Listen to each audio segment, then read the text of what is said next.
사무엘하 16장 5절에서 6절에 있는 말씀 우리 함께 읽도록 합니다. 다윗 왕이 바울임의 이름에 거기서 사울의 친족 한 사람이 나오니 게레의 아들이요 이름은 시므이라. 그가 나오면서 계속하여 저주하고 또 다윗과 다윗 왕의 모든 신하들을 향하여 돌을 던지니 그때의 모든 백성과 용사들은 다 왕의 좌우에 있었더라. 아멘. 할렐루야.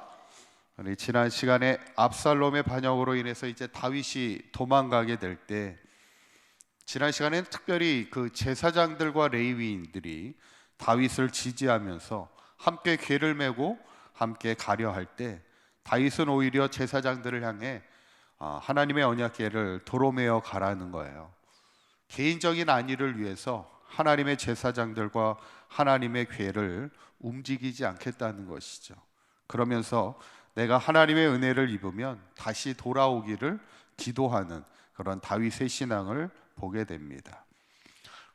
오늘 본문을 보면 항상 다윗을 지지하는 사람만 있었던 것은 아닙니다. 우리가 인생을 살다 보면 항상 나를 지지해 주는 사람만 있는 건 아니에요. 때로는 그에 반한 사람도 나오는데, 오늘 16장은 이제 그런 사람이 등장합니다. 두 사람이 등장하는데, 첫 번째 사람이 시바라는 인물입니다. 1절에 보면 이렇게 나오는데 한번 읽어볼까요? 시작. 다윗이 마를 턱을 조금 지나니 무비보셋의 종 시바가 안장 지은 두 나귀의 떡 200개와 건포도 100송이와 여론과일 100개와 포도주 한 가죽 부대를 싣고 다윗을 맞는지라.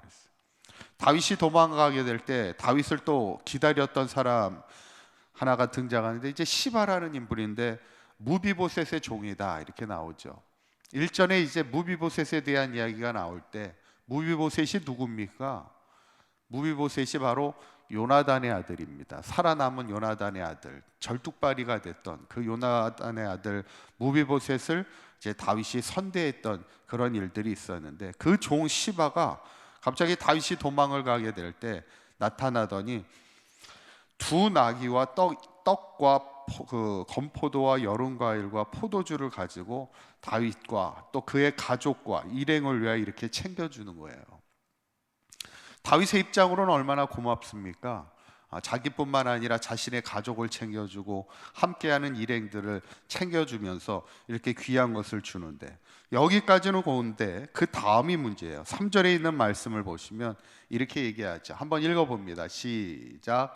왕이 이르되 내 주인의 아들이 어디 있느냐 하니 시바가 왕께 이르되 예루살렘에 있는데, 그가 말하기를 이스라엘 족속이 오늘 내 아버지의 나라를 내게 들리리라 하나이다 하는지라.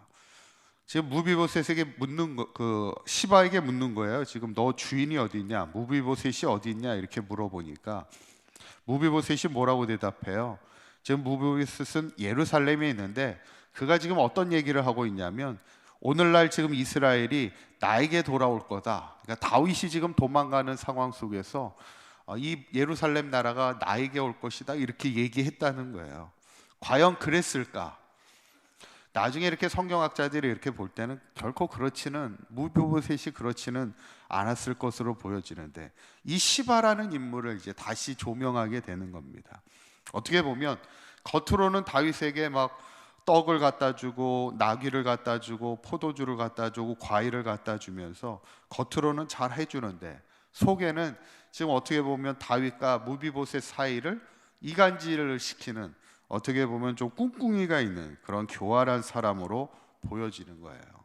우리가 인생을 살아가다 보면 어떤 사람을 만나냐면 이 겉과 속이 다른 사람을 볼 수 있다는 겁니다. 겉으로는 잘해주는 것 같이 이렇게 하지만 뒤에 가서는 다른 이야기를 하는 사람들을 만나게 될 때, 우리가 이런 시바라는 인물을 보면 우리가 절단코 이런 사람이 되어서는 안 되고, 또 이런 사람을 조심해야 된다는 것을 항상 우리가 기억해야 된다는 거예요. 두 번째 인물이 이제 등장하는데 시므이라는 인물입니다. 오늘 본문에 읽었던 말씀인데 5절에 있는 말씀 한번 다시 한번 읽어볼까요? 시작. 다윗 왕이 바울임의 이름에 거기서 사울의 친족 한 사람이 나오니 게라의 아들이요 이름은 시므이라. 그가 나오면서 계속하여 저주하였다 이렇게 나옵니다. 다윗을 향해서 지지했던 많은 사람들이 나오잖아요. 그런데 이제 오늘 16장에서는 아예 다윗을 위하여 돌을 던지며 저주했던 사람도 만나게 되죠. 그때 다윗의 옆에 있던 아비새가 다윗에게 이렇게 말합니다. 9절에 있는 말씀 보시면 이렇게 나오죠. 수리아의 아들 아비새가 왕께 여짜오되 이 죽은 개가 어찌 내 주 왕을 저주하리까? 청하건대 내가 건너가서 그의 머리를 베게 하소서. 이렇게 화를 내죠. 근데 그때 다윗의 대답이 참 멋있습니다. 한번 11절에 있는 말씀을 우리 한번 읽어보도록 그렇게 하겠습니다. 시작. 또 다윗의 모든 신하들에게 이르되 내 몸에서 난 아들도 내 생명을 해하려 하거든 하물며 이 베냐민 사람이랴. 여호와께서 그에게 명령하신 것이니 그가 저주하게 버려두라. 이렇게 얘기합니다. 다윗이 지금 뭐라고 얘기하냐면 내 아들도 나를 죽이려 하는데 지금 저 사람이 나를 향해 저주하는 거 그냥 내버려 두라는 거예요. 그러면서 뭐라고 얘기하냐면 여호와께서 그에게 명령하신 것이라는 거예요. 지금 내가 당하는 시련이 그냥 단순한 시련이 아니라 과거에 자기가 밧세바를 범한 죄에 대한 대가로 인하여 내가 지금 저주를 받고 있는 것이니 그냥 내버려 두라는 것이죠.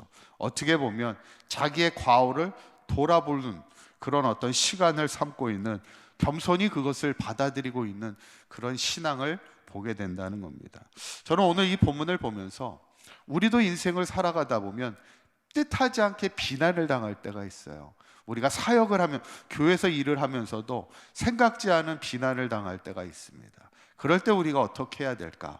저는 오늘 다윗이 시므이를 통하여 돌을 던짐을 받고 어떤 저주를 받는 이 장면을 보면서 우리도 사역하면서 때로는 지지만을 당하는 게 아니라, 지지만 받는 게 아니라 때로는 비난을 받을 때도 있을 때 오히려 그것을 통해서 내 자신을 돌아보면서 내 자신의 어떤 허물을 돌아볼 수 있는 어떤 반성의 시간을 가질 수 있다면 그것이 어쩌면 겸손한 믿음이고, 그것이 또 그 위기를 이겨나갈 수 있는 좋은 신앙의 길임을 저는 보면서, 우리 사강교회 모든 성도님들도 때로는 나를 지지해주는 사람도 있지만 때로는 나를 비난하는 사람들 앞에서도 항상 하나님의 뜻을 구하면서 나를 돌아볼 수 있는 어떤 신앙의 반성의 기회를 삼으며 더 오히려 믿음 안에 견고히 서갈 수 있는 저와 여러분들의 삶이 되시기를, 또 사역이 되시기를 주님의 이름으로 간절히 축원합니다.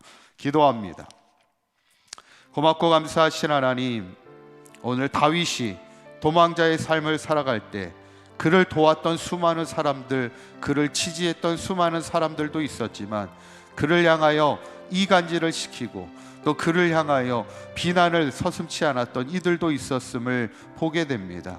어쩌면 우리의 인생 가운데도, 또 우리가 사역을 감당할 때도 우리가 뜻하지 않은 사람들을 만나고 때로는 비난을 당할 때도 있을지라도 오늘 다윗이 비난 앞에 자신을 겸손하게 돌아볼 줄 아는 그 믿음이 있었던 것처럼 우리도 때로는 비난을 당할 때 하나님, 우리 하나님의 뜻이 무엇인가를 다시 한번 점검하며 돌아볼 수 있는 겸손한 믿음으로 그 모든 어려움들을 이겨나가게 하여 주셔서 마지막까지 하나님을 향한 진실된 믿음으로 승리하며 하나님의 일들을 잘 감당할 수 있는 우리 사강교회 모든 성도들 되게 하여 주시옵소서. 오늘 하루도 주님 뜻 앞에 우리의 삶을 돌아보게 하여 주시고 늘 하나님과 동행하는 믿음의 승리자의 삶을 살아가는 우리 모두가 되게 하여 주시옵소서.